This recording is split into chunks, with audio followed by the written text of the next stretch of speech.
prepare the candidate, the assessor shall introduce herself. Good morning, everyone. My name is Jadel Mero, and I am your competency assessor for plumbing NC2. Acknowledge the presence of the TESDA representative, assessment center manager, and processing officer. And I would like to acknowledge the presence of Mr. Aokiji, our processing officer, Mr. Akaino, our AC manager, and Mr. Kisaru, our representative from TESDA Provincial Office. And good morning. You didn't have to worry about their presence. They here to oversee the conduct of assessment and to check the conduct of assessment in its accordance with the prescribed competency assessment methodology and procedure. Check attendance and identity of candidates and collect admission slips. Before we start, please submit your admission slip. Thank you. Thank you. Thank you. Instruct the candidates to sign on the attendance sheet.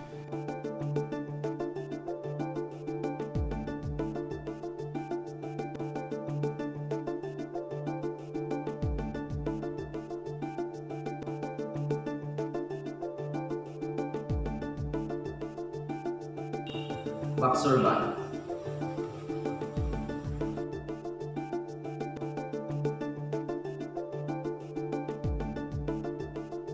Present to the candidates an accomplished application form with self-assessment guide and explain its significance.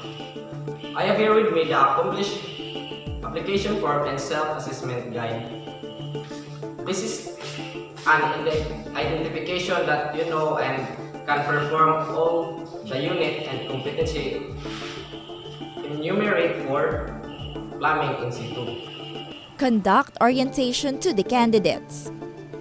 The assessor must explain the context and purpose of the assessment.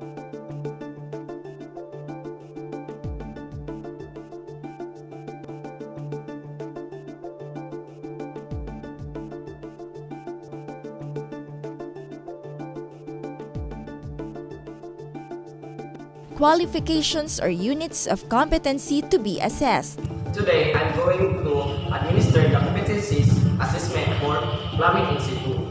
The qualification of plumbing in situ composed of basic, common, and core competency. For our core competency, we do have prepare estimation of materials for multiple plumbing units. Second, perform multiple plumbing units, installation and assemblies. 3. Conduct pipe leak testing. Tasks to be performed and the evidence to be collected. The different tasks to be performed for our plumbing in situ assessment are the following: sanitary water line layout work. Second, install building, drain, sewing, and ventilation. Third, prepare materials for drainage, sanitary, layout work. We will collect evidence through demonstration, oral questioning, and written test. Assessment procedures to be undertaken. To determine your knowledge and skills for plumbing in situ, the assessment method we will use will be written test, demonstrate, and oral questioning. These assessment methods can help to measure your underpinning knowledge and skills. Needs of the candidates to be considered during the assessment. For your personal needs, the laboratory is located at the first floor of the building. You can also take your meal at our canteen. It is located at the lobby. However, during the assessment, you are not allowed to leave the premises of the assessment center.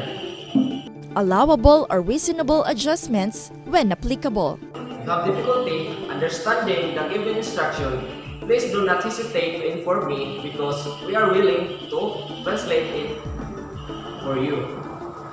Also, during the written exam, if you have dilemma, writing down your answers. Don't be shy because we cannot see your answer verbally. Do's and don'ts during the assessment. If you have concern, questions, or there is need for you to clarify matters concerning the assessment, you may raise your hand because I am no more than willing to assess you. But once the assessment has started, please refrain from asking questions if it's no longer allowed. In the same token, during the assessment, if you have physical or any form of difficulties, do not hesitate to call attention so that we can address it immediately. Rights and appeal system. In case you have any questions regarding the assessment result, you have the right to appeal. You can also submit your appeal to the TESDA Provincial Office for the Assessment Center and the assessor are accredited. Issuance of national certificate or certificate of competency. For the issuance of national certificate, the EC manager shall inform you where you can claim your national certificate within 5 working days after the assessment. Reassessment procedures. After the assessment and you are found to be not yet competent, don't worry about it because you can be reassessed anytime at your own convenience. In case the reassessment is full of qualification, it can undergo to the whole assessment process. If you are found to be competent in some unit of competencies, the reassessment shall focus in the unit of competencies where you were found to be not yet competent.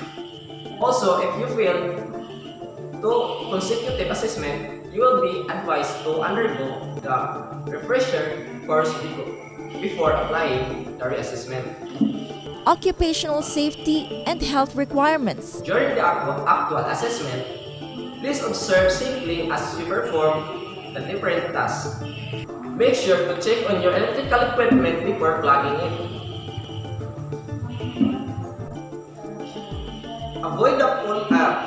Avoid pulling the cord as you unplug the equipment. Observe the proper body mechanics in lifting heavy equipment to avoid back injuries. In case of accident, please call my attention immediately so that we can provide